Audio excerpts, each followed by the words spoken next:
like what kind of message I receive, and then I do what, correct? Something like that. Even you can send the message to yourself, back to yourself. User send to user back. It's like informing like I have done this job, so I wait for the other job, something like that. Okay, so everything is inside here. This is one way. So for your case, I think I have tried to extend. Yeah, I have defined the user and extend the stream in the as well. Yeah. Excuse me. When you're talking about the user, Sorry? when you're talking about the user in CloudSim, Yep. is it not the cloud broker that that takes the function of user? Yeah, correct. As when you have a cloud broker, you send your tags to it and it perform the function of the user. Usually, if the user has So you don't need his own to broker, create yeah? a user. Alright, so this is the system model and the architecture for your works. And for your works, it's different actually. It's like local scheduler or global scheduler you are talking about. So for your case, it's like if local scheduler, then everyone will have a local scheduler first, and then they will try to schedule among them, and then they will try to communicate between the local scheduler. If, like you say, if we have a global scheduler, then we will just send all the things to the global scheduler. It will try to schedule. Yeah, it's different things.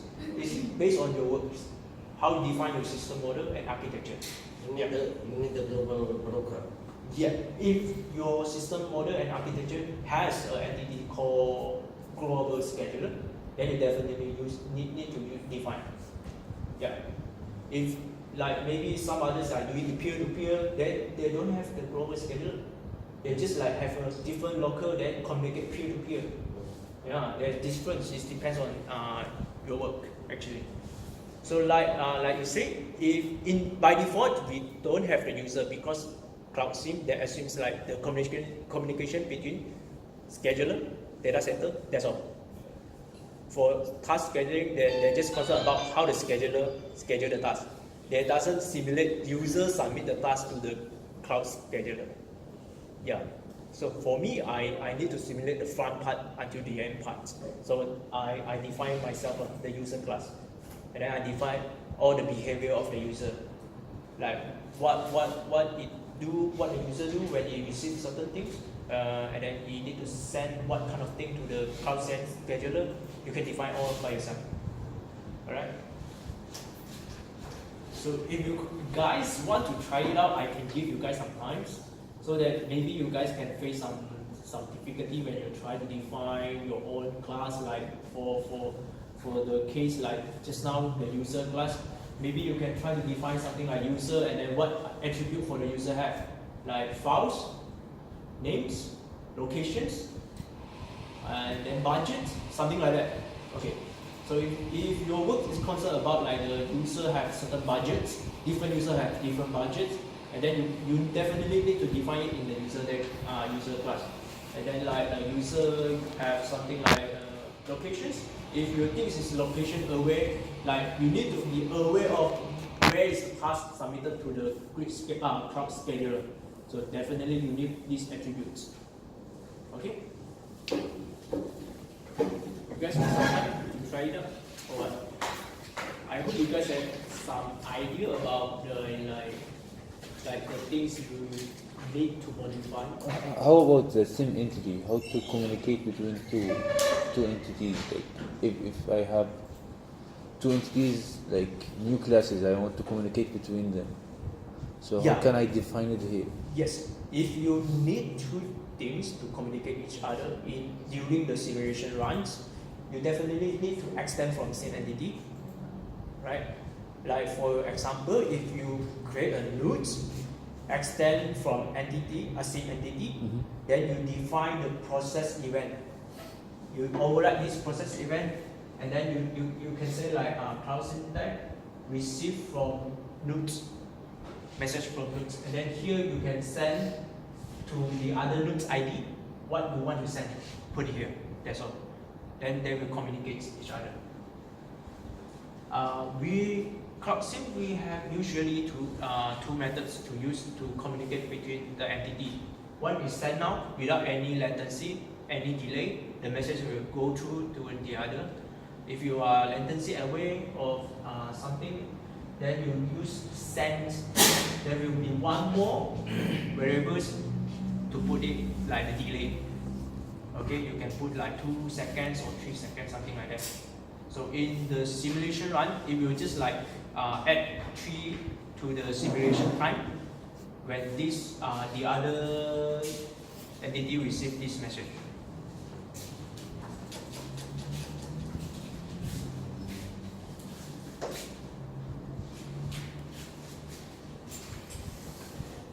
So Anyone have tried to do something like this? what about the CloudSim tag? Yeah, CloudSim tags, we have one thing. You can define a class inside your package. You can just like customize text, and then you put it all the field using the public static final, something like that. Okay, let me show you CloudSim tag. How you can also copy the way how this auto do.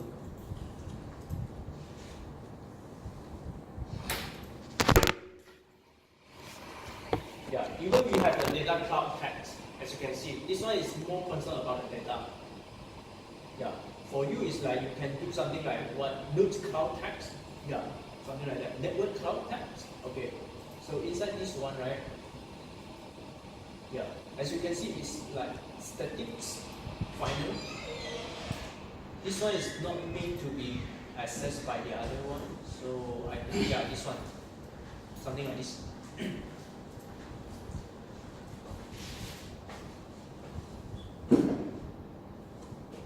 So you can refer to this, how you want to define a specific CloudSim tags. Yeah. This is giving tags for each node, each entity, like for data center it has number 0, I think. Sorry? For data center it has tag 0. Def tag 0. For host tag 1, like this.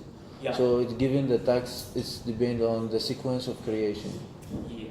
So So for you, you can also define something like this one for your own, like node 0, base 0 is equal to what? What kind of things you want to represent, right? So this one is just for the data. because it's created automatically, you know. If I create node, Yeah. directly, if I extended it from sim entity, you'll give it tag like default tag. Default tag. Yeah. So That's why you need to like have a one. They were saying like you need to define the base start from what kind of number, because like maybe they reserve 0 to 400 is for CloudSim. Yeah, for your own you need to define like higher than 400. so can you give us example how to Like make? this one. Like this one, I think No, the no. base is one. If we try to create a new class and we connect it to the sim entity and to the tag entity, like just make for us example. Oh, okay, to- cool. Let me try that. Is it too big? Why the screen is so big?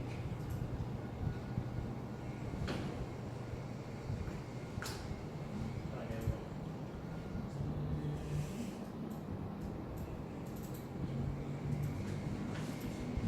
So like this one, let's say I want to define a user.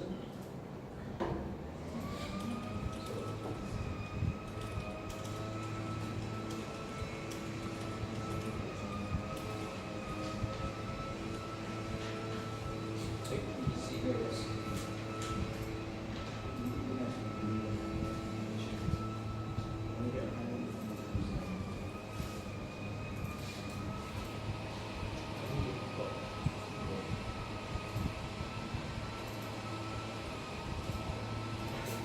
And then it required to use the default methods that all the are implemented, as you can see here.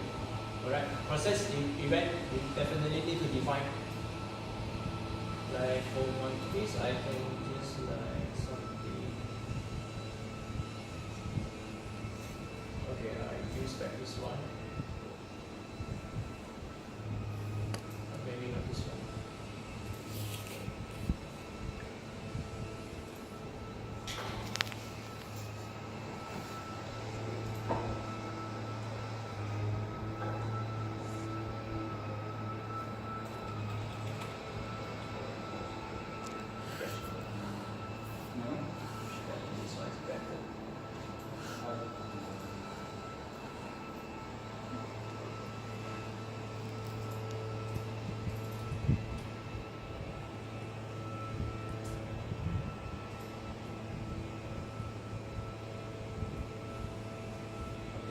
like this one, if I don't want to use this one, I can just define a new user syntax. Okay. So let me see how they define the data clouds. Alright. So as you can see, it has already tell you like to prevent a conflict from the existing cloud syntax. So you need to use this one, starting from 400. Right? It's like receiving the message that they have the codes between 0 and 400 is already preserved for the concept, for the communication between entity. So you need to start by 400. Okay? And then, yeah, this is all the different things.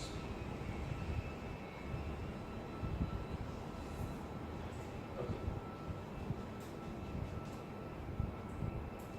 So if I have another entity, I should give it 401? 400, start from 400. Yeah, if I have another, one more. One more, yeah. Like how many you have? Like for user sim, like right now I just have one specific user sim tag, right? Then I just define 400. So you need to keep track, like for this class, user sim class, I have how many tags. If like I have 10 tags, it should be like 400 until 410, right? So if you want to define the other syntax class, you start from 410. Yeah, you get what I mean? Okay. So if you not conflict from this syntax, yeah, Okay. every syntax is a specific number. Okay, it should not conflict each other. Yeah, seems I'm not using the data class, right?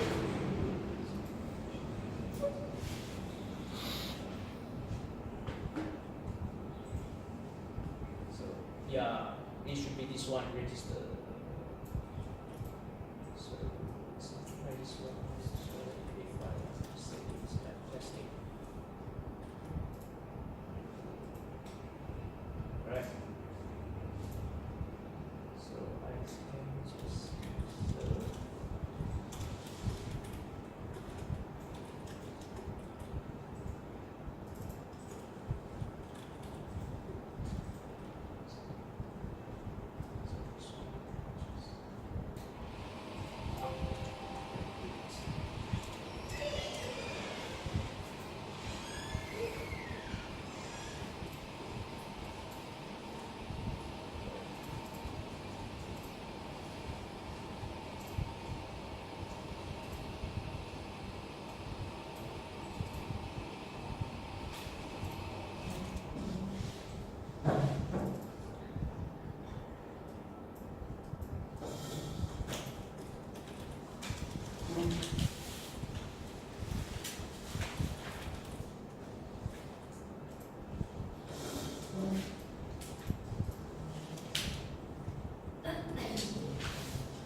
So as you can see, I can implement this kind of thing, right?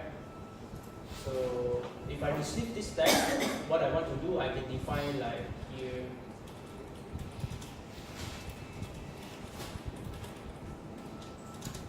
Something.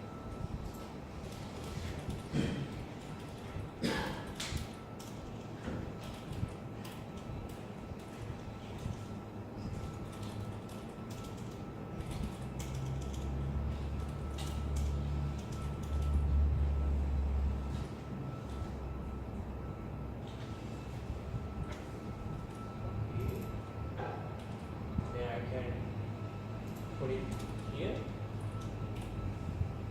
it is. Okay.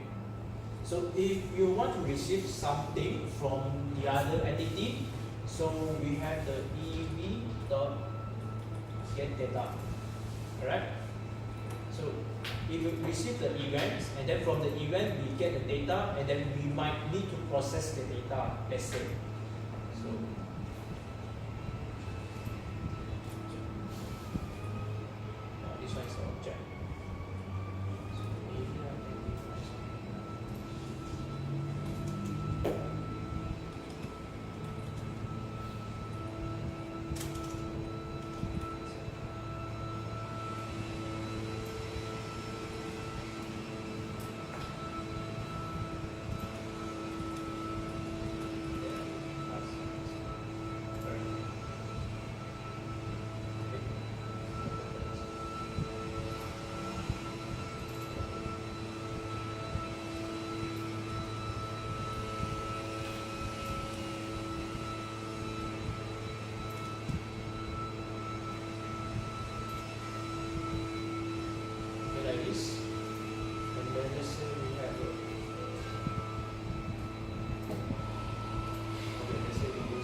this one I need to define the other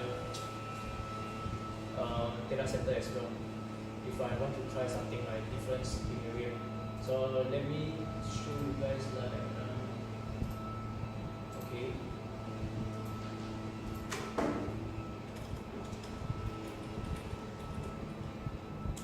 Just press this. Okay.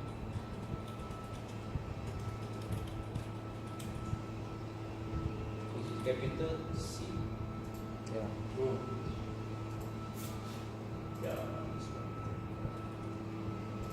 So I need to add all the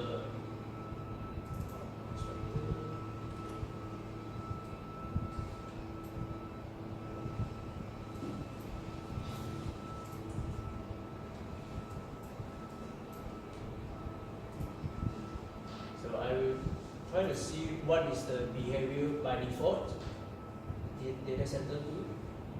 Okay, like this one. Okay, process language is open.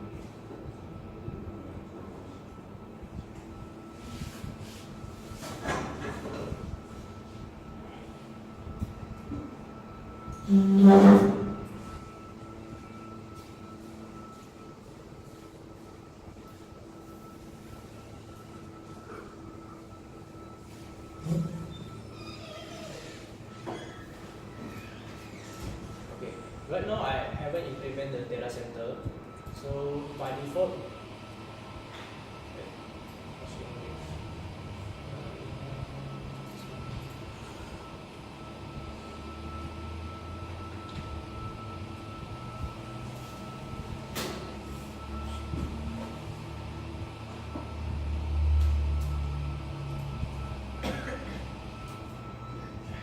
oh, I put in space.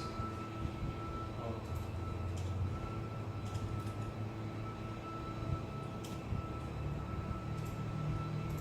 Right now we shouldn't see anything. Right here. Okay.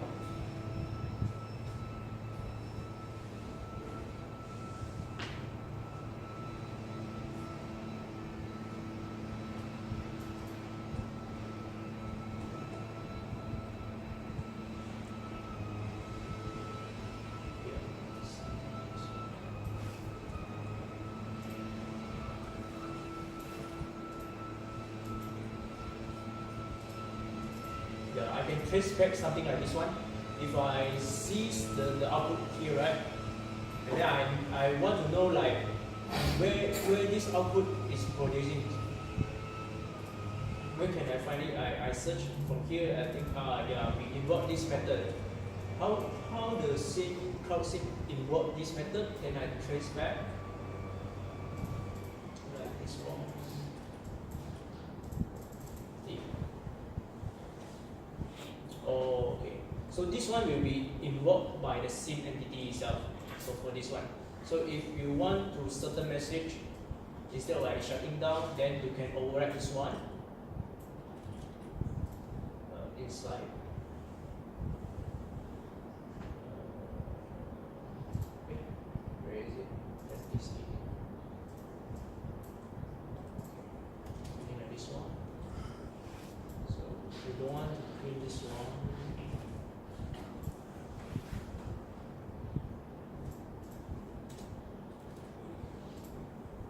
I want to use the communications. So I send this one.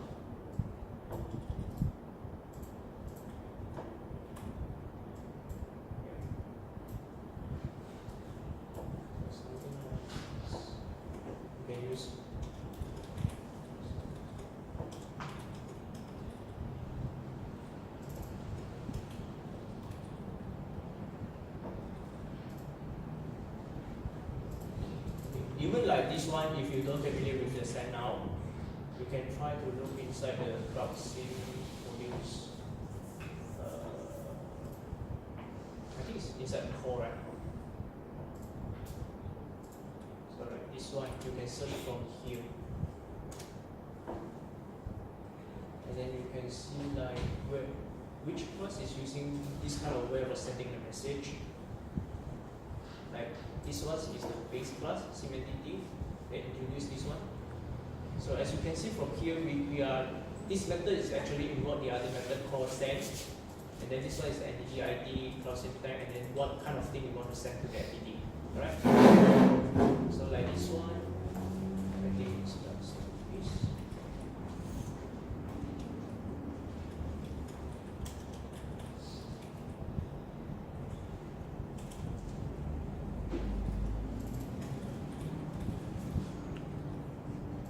Okay, this one is the ID for the user.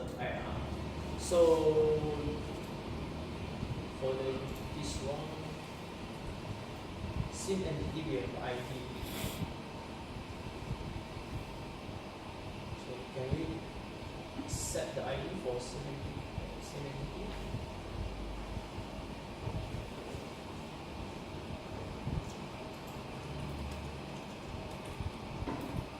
Yeah, right, but this product lens.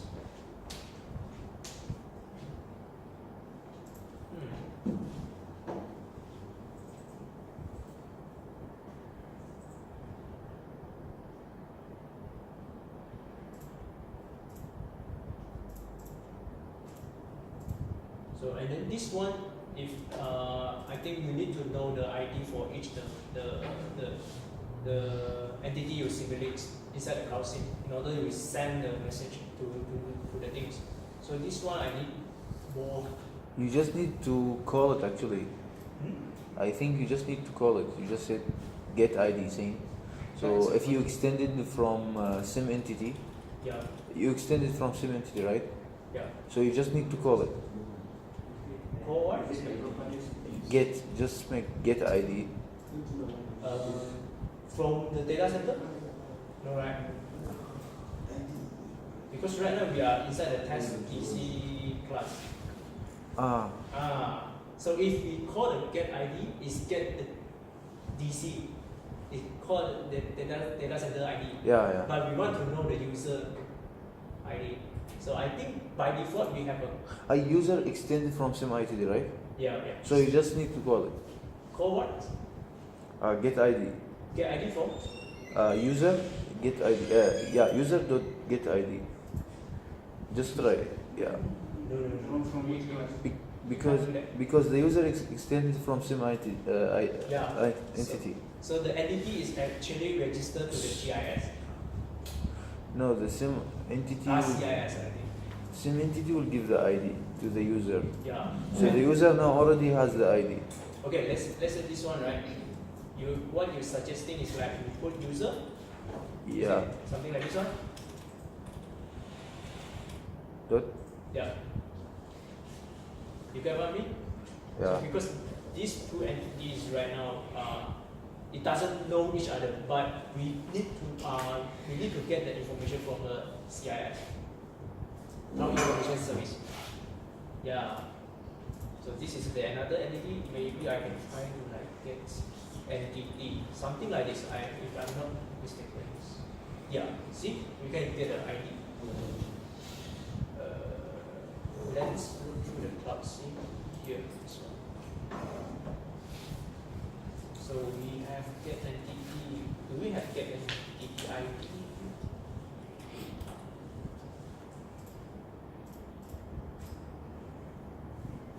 This one. Okay.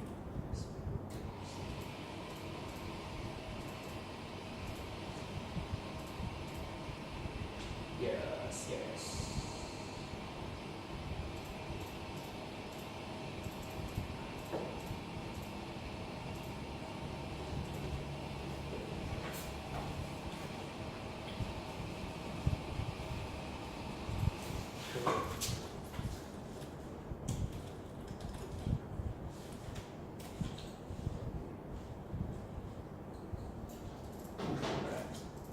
So just now what we give the username again?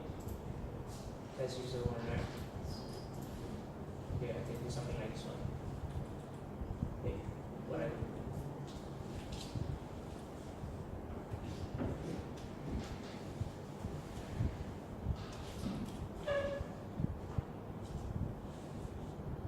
Alright. So let's say we run again. Sorry.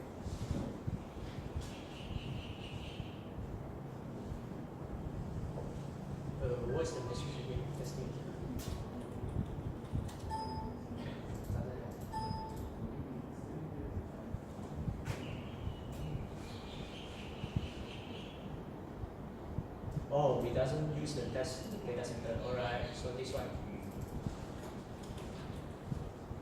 Test DC. Okay. So this one is new.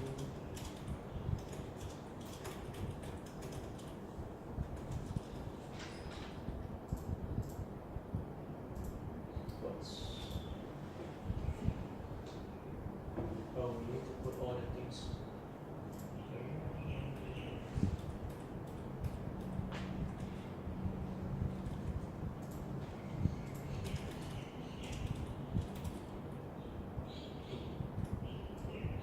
So just for demo purposes, I do something like this one, very specific data center. And then I can just copy all the things here. I don't want to disturb the source code.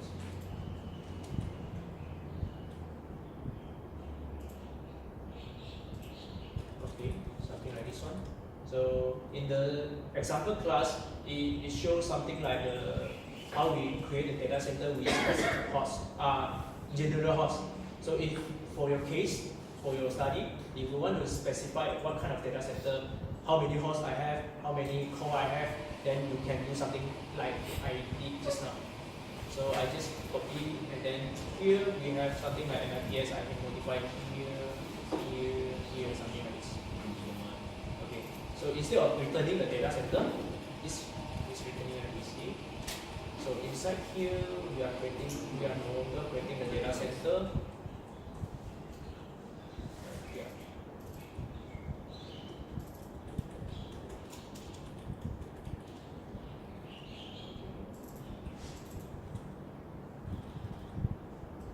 Alright. So we have clear.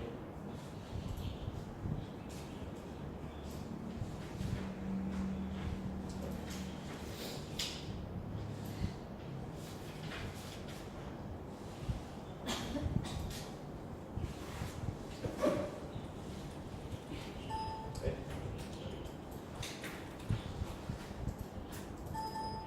No. I'm using the specific.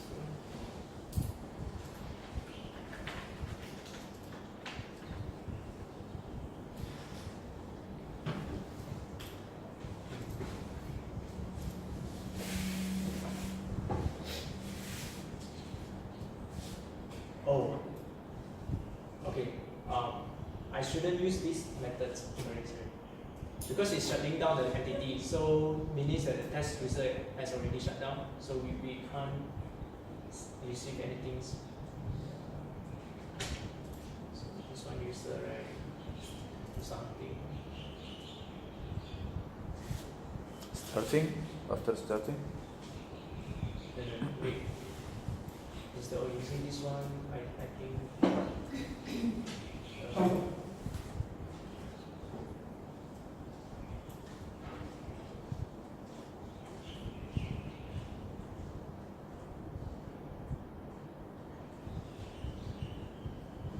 Okay, maybe I can try something like.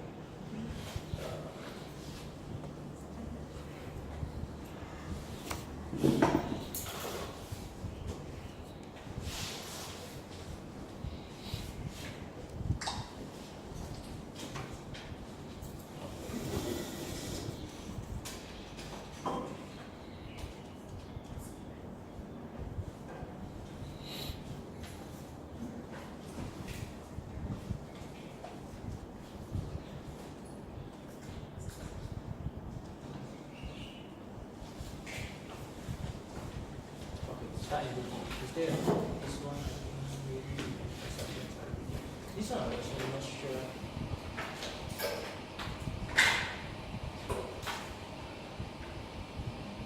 Okay, maybe if we try get the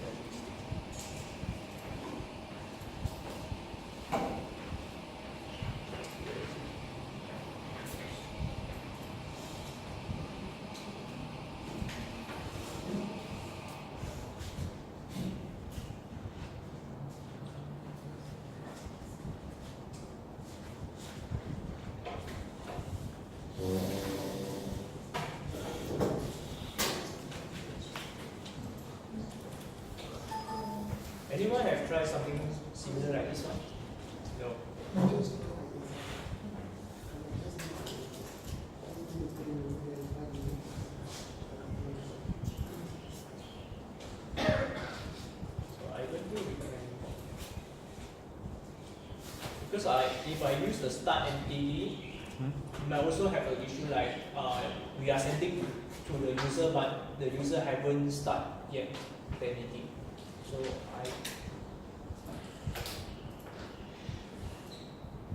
let's say I'm trying to do something like this one. This one will disturb the definitely you break the simulations. But just for demo purposes, I provide. Okay.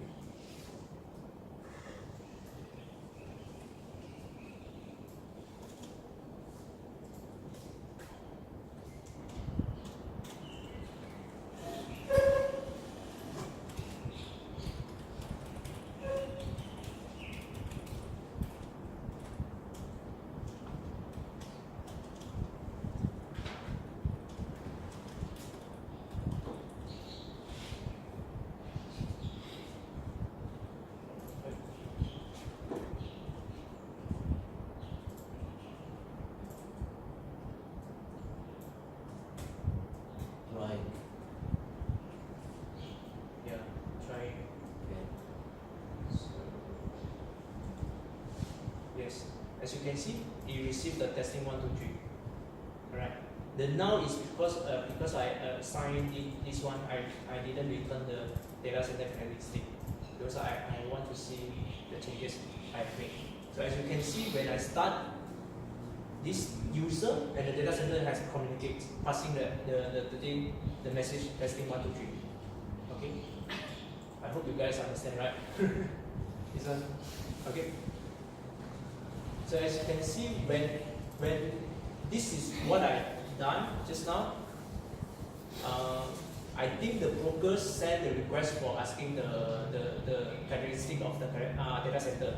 So it will call these methods, and then these methods, inside these methods, I have do something specific, like I send a message to test user 1 entity. What message I send is like I send this one, testing 1, 2, 3, and then in the user, I have defined like if I receive this tag, the message tag is this one, and then I return something methods. And then what I do is like here I print out the message. Okay? Alright.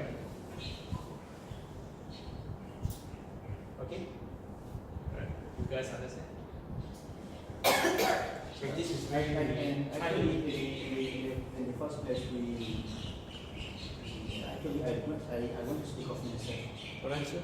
Actually, I don't know what you were trying to do in the first place. Okay. So right from the beginning, actually, I was lost. Actually. Okay. So have you tried about the CloudSim? Yes, actually. Yeah. I just go through the examples, but definitely I didn't create any user. So I believe what I want to do here, okay, suppose now I want to create a new user as a new user. Okay, what are the steps? What do I need? Doing a class on what method should I override? You understand? Yes, the yes, way yes. so we do. Yes. So please, we need to know all this. Because Yeah. we are really so fast. In fact, I believe not only me, a lot of us. Am I too fast? Okay. Okay. In your CloudSim, I guess you have started your work, right? In the CloudSim? Yeah, No, yet. I'm not in CloudSim. I just want to. Oh, okay. Alright. So for those that have started the CloudSim, I guess you guys can understand, right? This thing. When we try to simulate the entity in the CloudSims, the entity is like the two objects, right? The right now the demo part is like I try to simulate the data center, specific ones for the testing purposes, and then I have a user entity. So what I demo right here is like how these two can communicate, passing each other the informations. Right now I'm passing the message.